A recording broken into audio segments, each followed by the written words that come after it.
All right, guys. I've been getting a lot of DMs regarding how to approach riding big waves at Wedge. And first thing I want to say, if you have to ask that question, you probably aren't ready to surf big waves at Wedge. I'm big on, it's all mental too, right? Riding big waves is all mental, and you have to ease into it. I spent a couple of years when I was younger just talking and like observing the older guys ride big wedge. I would sit out there and just kind of like, I'm a very visual learner. Like I learn off YouTube. I can't like, I'm dyslexic, so reading. So I would just watch them from the sand. Then I'd get my feet wet. I would swim out and just kind of talk to him. Piani helped me a lot growing up. And I'm big on visual. You got to visualize yourself riding the wave. So if you can't see yourself dropping in, making the section and riding the wave, you're not ready. I'm real big on that with skiing. I'll look at lines in Mammoth for years. You know, you need enough snow just to ski some of those lines. I'll look at the lines for years and years and years until I can actually visualize myself skiing it. And this is just how it works for me. This might not be how it works for you, but I can only go off of how it works for me when I do these big ski lines or surf big waves. So if you need to ask somebody, am I ready? You're not ready yet. So you just need to surf more and this stuff isn't for everybody. I know a lot of really good body surfers that aren't into big waves, and that's cool. The older I get, the less I'm actually into it. I'm really picky when it gets big. It's got all the conditions everything's got to come together. The conditions have to be perfect. All right. And the other thing I want to talk about is, so say you can visualize it and you're into it, you want to start shredding big waves. The biggest thing is having no doubt. You got to go into that flow. I call it the flow state. And that's why I love surfing big waves, skiing big lines, mountain biking. I have so many things racing through my mind at all times. I'm kind of like a space cadet. So when I'm out at Wedge and it's 20 foot plus, you have to focus or else you're going to get smoked. So it helps me. You got to focus at the task at hand. I'm not thinking about anything else. And when you go into drop in, and everything kind of slows down for me. It's really wild. When I swim into a big wave, that's all I'm thinking about. What you don't want to happen is you'll see this all the time. People swim and you can tell that fraction of a second where they hesitate and they get smoked. So it's all mental. And remember, if you're going to go for it, 100% commitment. You got to be like, I am going to fuck this wave up. I'm going to make it. I'm going to get my ass up from here all the way over there. I'll post a video of me skiing a big line.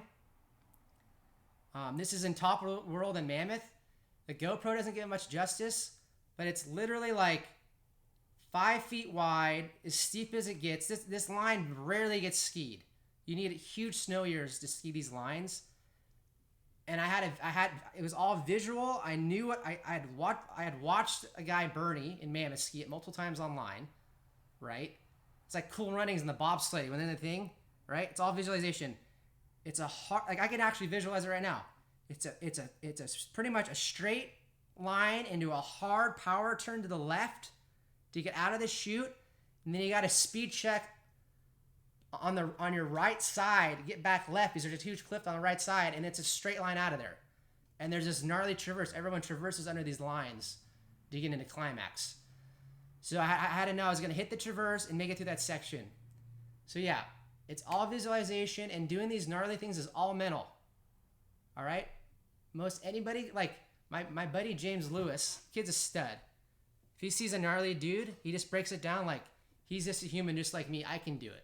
And that's kind of like, this is kind of getting a little off topic, but I've been asked, these young kids are asking me, how'd you start your own business? Obviously, I'm never going to become a rocket scientist, but if I see someone over here that's started their own business and are successful, I'm like, well, hey, if I work hard enough, I can do that as well. So I hope that helps you guys with riding big waves. If you got to ask the question or ask anybody, am I ready for this? You're not ready. It's all visualization. You got to just be able to visually see yourself in your mind riding the wave, doing the thing you want to do that's kind of like jamming you up, you're kind of stressing over, and then actually committing to the movement or the process. So like when I swim into a big wave, I'm swimming like my life's on the line. And I'm like, I am going to get my ass over there. Especially body surfing, you're moving kind of slow. And it's hard to make big waves. That's what makes wedge so special for body surfing. So I hope that helps some of you guys. And we'll do some more things on big waves. I pretty much covered it on how to survive at wedge. And then there's like, obviously, I don't do the Wim Hof technique. I do like my own. I just found this out. Like obviously, if you take deep breaths, it'll help calm you down. So before I ski a big line, or if I'm getting smoked in the impact zone, I just focus on my breathing.